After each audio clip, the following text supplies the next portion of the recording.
Que a graça e a paz do Senhor Jesus Cristo seja com todo este povão, que o Espírito Santo possa trabalhar na sua vida de uma forma toda especial e gloriosa. Vai meu abraço aí a todo esse povão querido, que se estende não só pelo Brasil, mas fora do Brasil, no exterior também. Que Deus abençoe grandemente a vida de todos vocês. Eu quero trazer uma gravação aqui, falando nesta oportunidade. Eu falo oportunidade, aqui já está anoitecendo em São Paulo, tá? Eu sou de Lençóis Paulista, região de Bauru. Eu moro em Lençóis Paulista, sou natural desta cidade, tá certo? Estou aqui direto da igreja sede, Igreja Aliança Eterna em Lençóis Paulista, São Paulo. Eu quero, nesta oportunidade, falar para vocês sobre o capítulo 9 do livro de Josué, tá? Aonde a Bíblia fala sobre os Gibeonitas, o povo de Gibeão. E nesta ocasião aqui, pode ser que muitas pessoas conheçam a história ou sabem da história, mas eu quero falar um pouquinho sobre este povo de Gibeão e sobre Josué também, e o povo de Israel dentro desta passagem bíblica. Por exemplo, esse capítulo 9 do livro de Josué, ele era um líder e tanto do povo de Israel. Ele era responsável em conduzir o povo de Israel até Canaã. Um exemplo, Josué, ele foi um homem, ele tinha o nome de Oséias, para quem não sabe, e depois foi mudado para Josué, tá? Por quê? Porque na realidade, ele era um homem que não deixava a tenda, ele viveu debaixo da sombra de Moisés. Ele viveu, todo mundo sabe disso aqui, entendeu? Qualquer pessoa, isso eu aprendi na escola bíblica dominical quando eu era criança. Mas tudo bem, o que eu quero deixar aqui a todos vocês, que Israel, ele participou de várias vitórias de Israel, entendeu? Vitórias magníficas. Israel, quando passou pelo deserto, que Israel venceu o deserto, venceu o rei Og. Israel, ele vem subindo para uma grande conquista. Aqui, quando chegou esse ponto aqui do capítulo 9, já tinha vencido Jericó, a cidade de Ai, embora teve lá um transtorno, mas venceram a cidade de Ai. Então, na realidade, o que acontece? Era algo tão primoroso dentro das escrituras sagradas, que você vê que Josué tinha uma certa experiência. Aí o que acontece? A fama de Israel cresceu imediatamente. Então, quando a fama de Israel cresceu, que Israel vinha com tudo, então aí causou medo no povo de Gibeão. Isso aí causou medo. E quando causou medo neles, eles imediatamente arrumaram uma tática, entendeu? Eles arrumaram uma tática. Entre eles houve combinações, porque ninguém faz nada sem primeiro, que nem um caso desse aqui, sem premeditar, tá? Então eles premeditaram entre eles, eles sabiam que eles iriam ser derrotados por Israel, sabiam claramente que Israel vinha vindo para uma grande conquista. Israel estava, como se diz, saíram da terra do Egito para voltar para a sua terra. Isso Deus havia prometido a Jacó, antes de Jacó descer para o Egito. Deus havia prometido, a Bíblia relata, por isso que é interessante, quando nós procuramos ter resposta de Deus em nossas decisões, em nossas atitudes, então aí a história é diferente. Por exemplo, Jacó tinha tudo para descer para o Egito, pois o seu filho José era governador do Egito, mas o que ele fez, mesmo sabendo que era para ele descer para a terra do Egito, ele consultou o Senhor.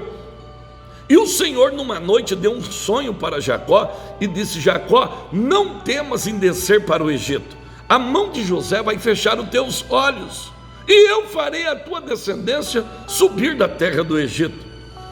Então você veja bem que Deus já havia falado com Jacó, o patriarca. Agora aqui, quando trata-se deste assunto, a Bíblia relata aqui que o povo de Gibeão, dessa cidade, eles se prepararam, arrumaram pães mofados, que estava bolorento, pegaram roupas velhas, roupas rasgadas, sapatos velhos, e agora eles foram lá aonde estava Josué. Você veja bem que eles foram convincentes. Primeira coisa, eles mostraram, dizendo para Josué que eles estavam vindo de um lugar distante. Infelizmente, o que aconteceu? Josué, na simplicidade, acreditou na conversa dos gibeonitas. Josué, ele, por ver a situação que eles estavam e como eles estavam chegando ali, então Josué acreditou. Qualquer pessoa, dentro da sua simplicidade, iria acreditar. Uma coisa que muitas vezes a gente se engana, e somos propensos a se enganar, é quando nós não temos maldade dentro de nós contra alguém, e este alguém já vem premeditado com a maldade dentro dela.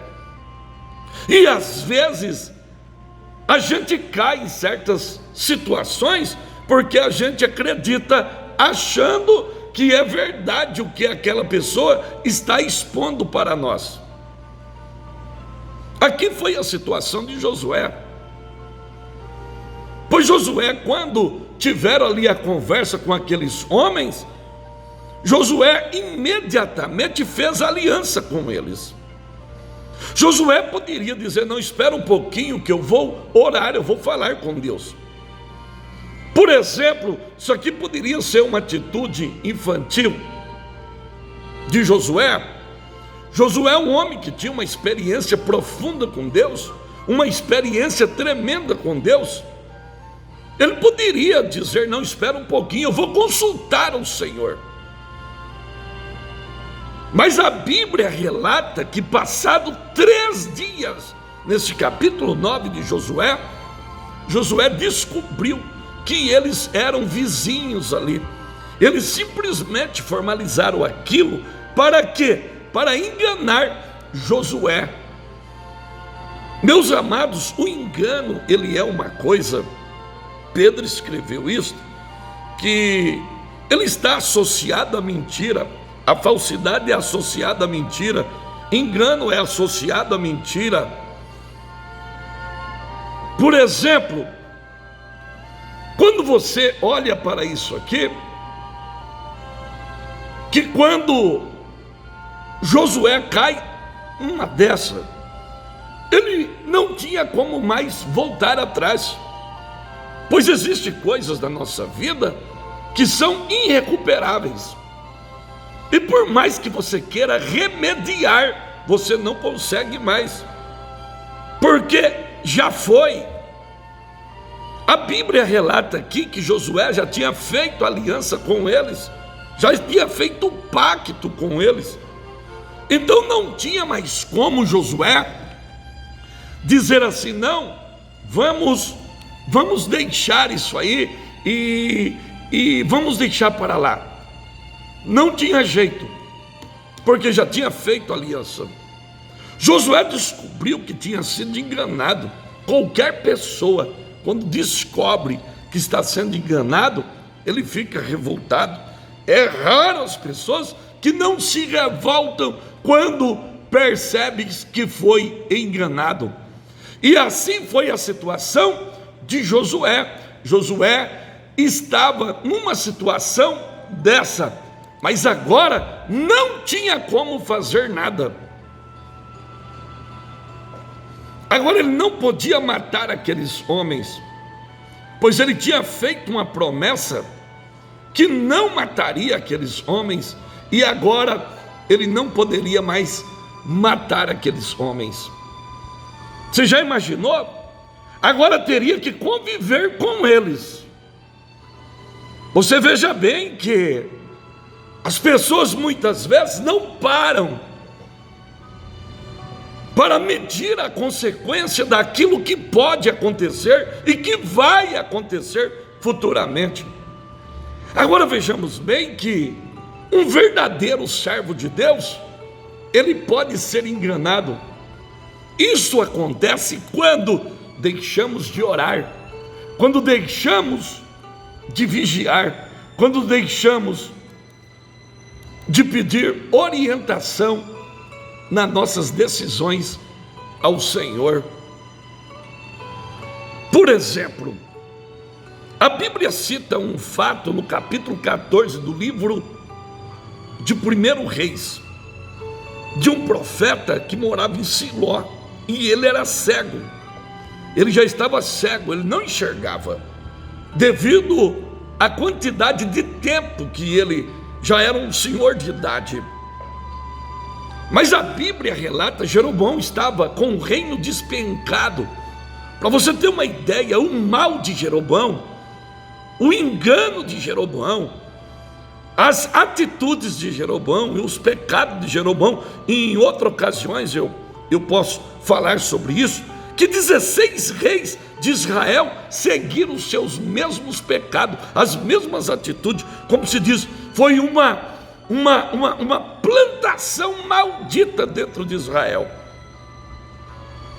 Mas só que a Bíblia cita desse profeta, Jeroboão ficou com medo, o filho dele, Abias, estava doente, e ele ficou com medo de ir lá onde estava o profeta, porque esse profeta havia profetizado que ele iria ser rei de Israel sobre 10 tribos, lá no capítulo 13 do livro do 1 Reis. Você vai encontrar no capítulo 12, quando rasgou a capa em 10 partes, que vinha vindo lá no campo, e falou que ele iria reinar. O profeta Aías disse que ele iria reinar sobre 10 tribos de Israel.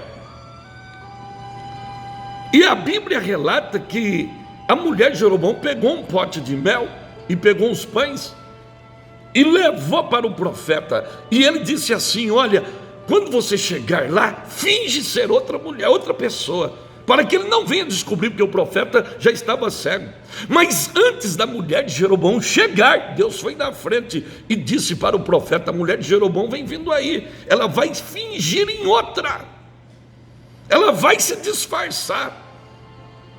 Quando Deus acabou de falar, ele escutou o barulho dos passos da mulher de Jeroboão, que entrou dentro da casa. Ele disse: entra, mulher de Jeroboão, porque finges? Mulher de Jeroboão quase caiu das pernas. Por quê? Porque jamais iria imaginá-lo. Ela jamais iria imaginar que o profeta cego, Deus já tinha ido na frente para falar para ele. Então você veja bem a comunhão do homem com Deus, a comunhão na presença de Deus.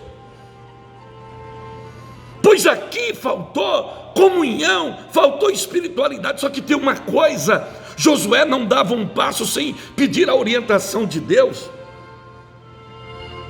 Quando aconteceu aquele problema na cidade de Ai, que o povo mandou 2.000 homens lá, que aconteceu aquele transtorno e derreteu o coração do povo, e morreu alguns homens de Israel e voltaram envergonhados, a Bíblia diz que Josué pegou os anciões de Israel e ficou o dia todo clamando para que Deus viesse revelar o que é que tinha acontecido. É coisa terrível.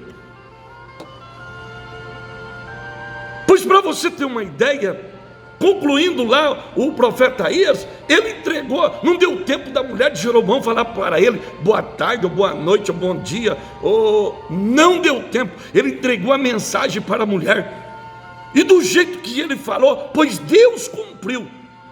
Uma das coisas que diz: quando você entrar na cidade de volta, esse menino vai morrer, Israel vai chorar por esse menino.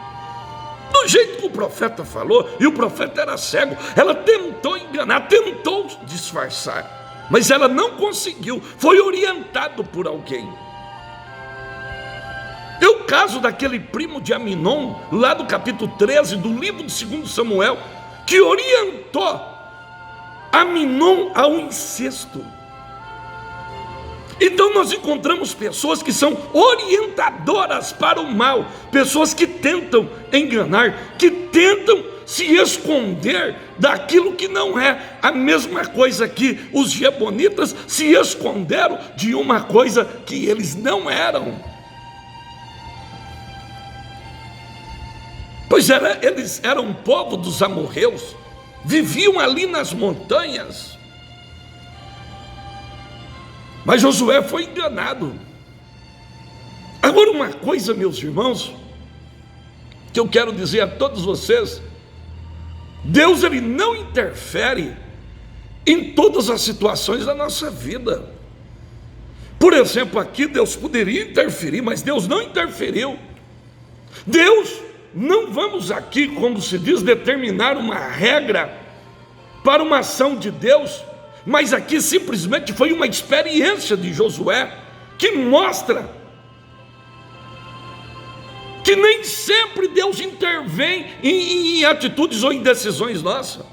Quantas vezes eu já fui enganado pelas pessoas, na inocência, levar as coisas certas do jeito que tem que ser, e as pessoas por trás burlar, as pessoas por trás está com engano, com mentira, com tapiação.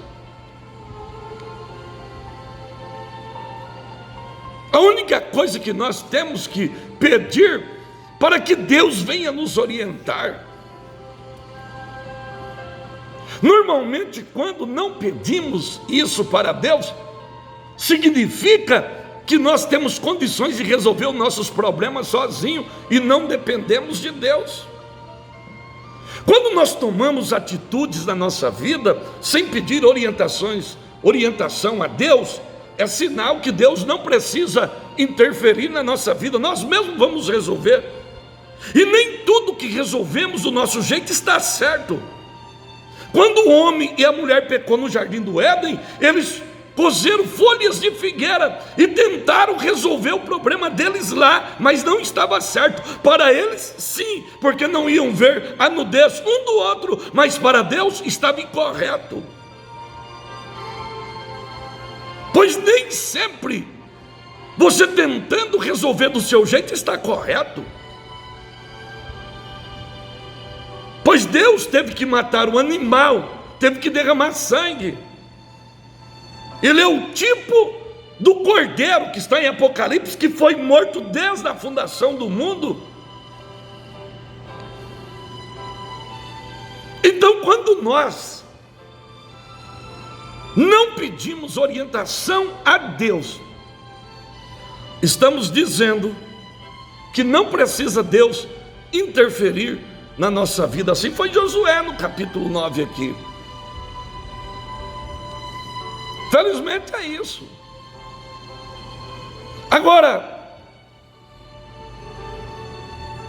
por exemplo, o inimigo não tem poder de vencer numa luta honesta. Não tem. A honestidade faz parte do caráter.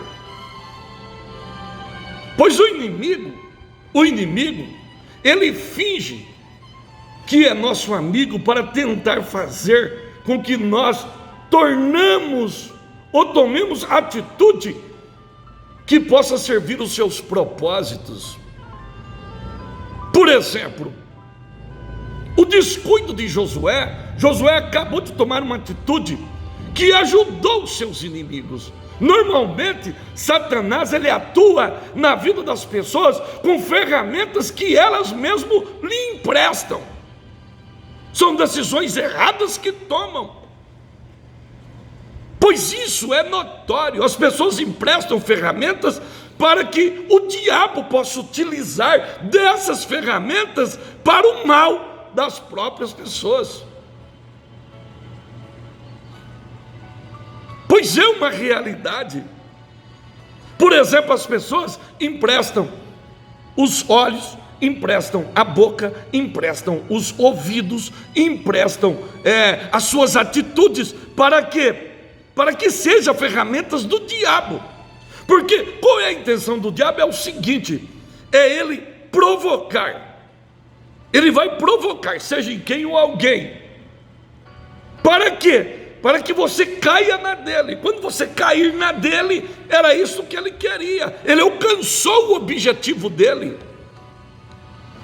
Por exemplo, quando uma pessoa te irrita, ou quando uma pessoa te ofende, e você revida imediatamente, justamente foi usado pelo diabo. O diabo utilizou aquela pessoa e você caiu na do diabo. Porque foi uma ferramenta que ele usou. Infelizmente, Josué aqui falhou. Pois todo aquele que serve a Deus, o servo de Deus, deve honrar a sua palavra. Mesmo descobrindo que foi enganado ou que enganou, mas temos que honrar a palavra, a sua palavra. Josué não matou aqueles inimigos, por quê? Porque havia feito uma aliança, havia feito um compromisso com eles, e a sua palavra não podia ser revogada. Pois tem muita gente que as suas palavras pode escrever na água, são pessoas que não têm palavras. Hoje a maioria das pessoas não tem palavra, as suas palavras não têm um caráter. Elas falam uma coisa aqui, falam outras ali. Não tem um perfil correto e certo e firme. Infelizmente a verdade é esta. Se Josué fosse um homem que não tivesse o caráter da sua palavra, a firmeza da sua palavra, ele iria matar os Gibeonitas. Você poderia ter certeza, ele iria matar os Gibeonitas. Você pode ter certeza disso.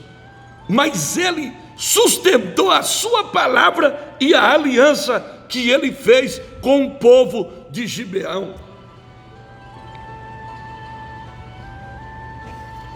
Pois é uma realidade, amados. Ninguém é obrigado a prometer nada, mas se você prometeu, você cumpre aquilo que você prometeu. Agora, se você prometer coisas erradas, então não faça, se arrepende e não faça. Mas se você prometeu coisa certa, então você cumpra. Vai cumprir aquilo que você prometeu. Mas se você prometeu em fazer uma coisa errada e você não fez, então amém, está certo, você se arrependeu, você não vai fazer. Pois é uma realidade.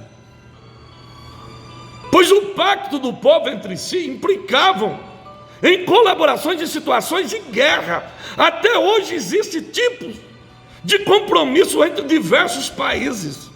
Por esse motivo, Josué se comprometeu não somente de poupar a vida dos Gibeonitas, como também em defendê-los de outros inimigos. Assim, quando eles foram atacados, pois era uma aliança, pois eles passaram a viver no meio do povo de Israel como carregadores de água e rachadores de lenha. Pois ele poderia simplesmente deixar que os Gibeonitas fossem destruídos. Por quê? Porque os Gibeonitas haviam enganado, mas ele havia feito a aliança.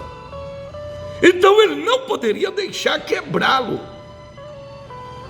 Por exemplo, da raiva, alguém fica com raiva, qualquer pessoa, quando é enganado, sim. Mas olhando aqui o texto, capítulo 10, do livro de Josué, a Bíblia relata que 5 reis dos amorreus dominaram a cidade de Gibeão. Foram lá e dominaram a cidade. Sabia que não tinha mais ninguém, foram lá, dominaram a cidade. Pois a Bíblia relata que Josué levantou com o povo de Israel e foi guerrear contra os 5 reis. Foi guerrear, porque ele sabia, estava pronto para defender os Gibeonitas, porque era uma aliança que tinha feito com o povo de Israel e não poderia ser quebrado por nada. Pois Pois é uma realidade. Pois a Bíblia relata que Israel atacou os 5 reis. Os 5 reis, os reis correram, mas eles enfrentaram o povo. E a Bíblia diz que a batalha lá em Maquedá foi tão grande, que diz a Bíblia que quando o povo ia correndo, Deus mandou chuva de pedra do céu, que matou mais gente dos amorreus do que o povo de Israel guerreando contra eles. Você já imaginou? Deus moveu o céu em favor de Josué para livrar a cidade de Gibeão.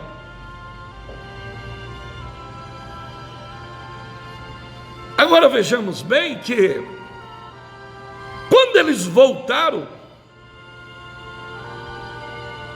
que tinham lançado os 5 reis numa cova, diz a Bíblia que lançaram eles numa cova lá, depois pegaram eles, pisaram na garganta desses 5 reis e disseram assim: os seus inimigos vão ser assim, ó, e pisaram na cabeça dos 5 reis.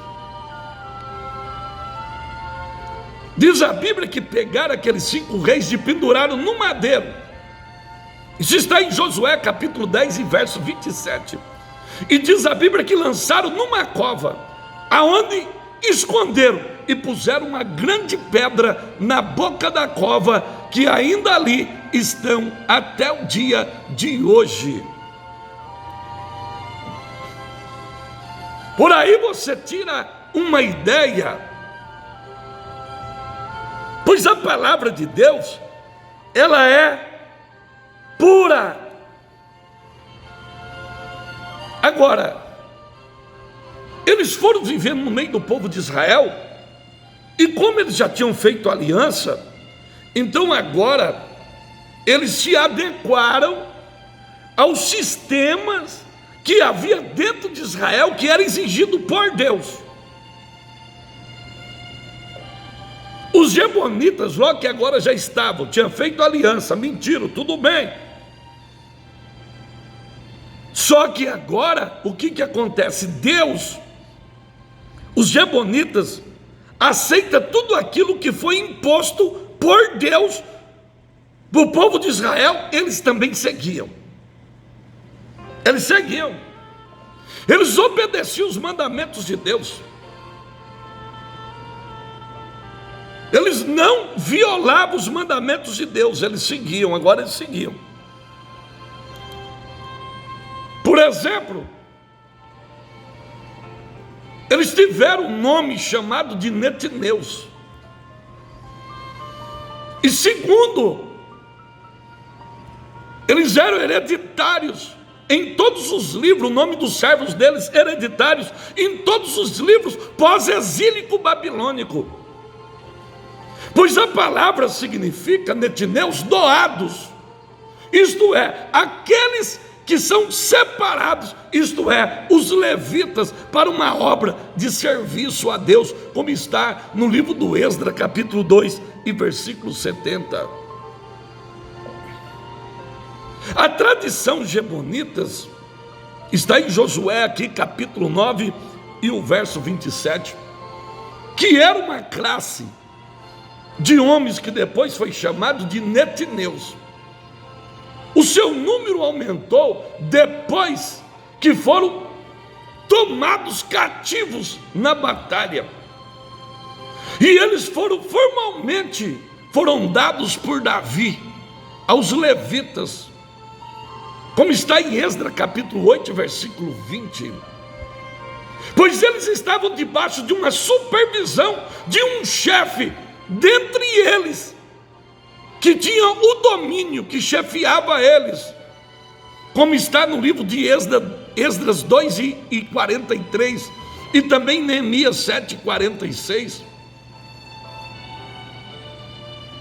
Pois uma coisa é certa, quando Saul colocou a mão neles, dizendo que por zelo da casa do Senhor, a coisa ficou ruim em Israel. Ficou ruim porque Deus levou a sério.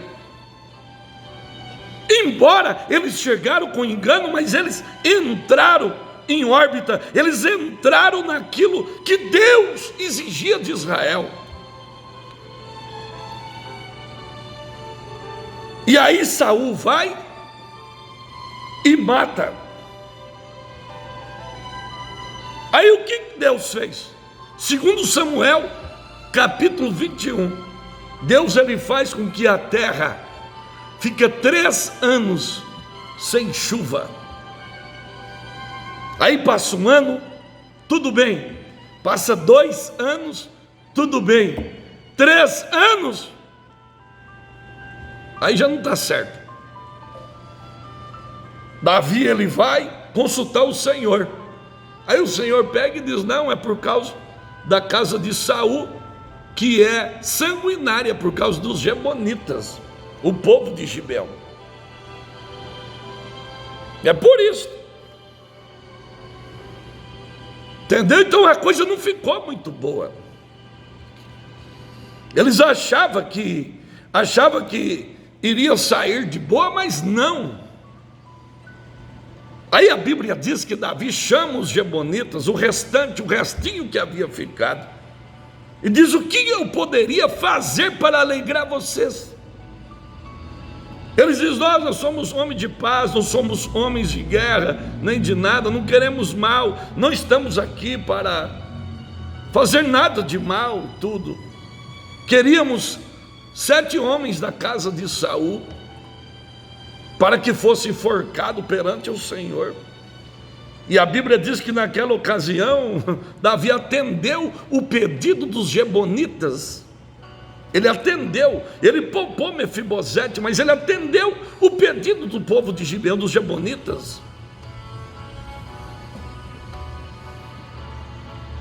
Porque a coisa já não tinha ficado muito boa, Deus levou a sério. Deus considerou o resto dos Gibeonitas que ficaram, Deus considerou. Deus poderia dizer: não, é de outra nação, é lá do povo dos amorreus, não, mas Deus levou a sério o pacto, a aliança que haviam feito com Josué, e Saul quebrou, e Deus levou a sério, porque Deus é Deus.